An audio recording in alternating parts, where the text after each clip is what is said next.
1 তারিখ থেকে আমরা সকল ফ্যাক্টরি বন্ধ করে দিব।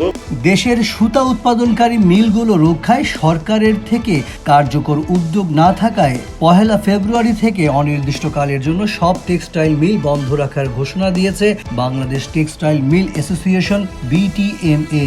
রাজধানীর কারওয়ান বাজারে BTMA কার্যালয়ে আয়োজিত এক সংবাদ সম্মেলনে সংগঠনের সভাপতি শওকত আজিজ রাসেল এ ঘোষণা দেন।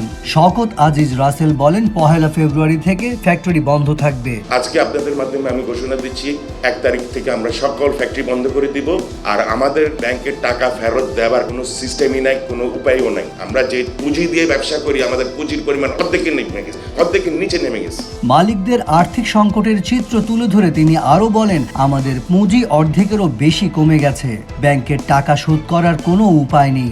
সব সম্পত্তি বিক্রি করলেও দায় পরিশোধ করা সম্ভব হবে না।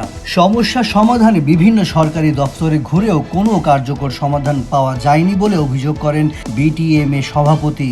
আমরা সরকারকে অনেকবার বোঝানোর চেষ্টা করেছি, ওনাদের গেলে আমাদের জিডিপি কন্ট্রিবিউশন 13%, কিন্তু ওনারা আমাদের জন্য 13টা মিনিট পর্যন্ত করে না। 13টা মিনিট আমাদের জন্য দেয় না। ব্যস্ততা, আসেন বসেন, তাড়াতাড়ি আপনার কি কাজ, কাগজ একটা নিল, এদিকে ফেলাই দিল। This is not a small sector, this is not a small affair. এটা কোনো ছোটখাটো অ্যাফেয়ার না। We are undergoing a national crisis, emergency. আমলাতান্ত্রিক জটিলতার দিকে ইঙ্গিত করে তিনি বলেন, সব মন্ত্রণালয় ও সংশ্লিষ্ট বিভাগে গিয়েছি, কিন্তু সবাই পিলো পাসিং এর মতো দায়িত্ব একে অন্যের ঘাড়ে চাপিয়ে দিচ্ছে। বাস্তব কোনো সিদ্ধান্ত আসছে না।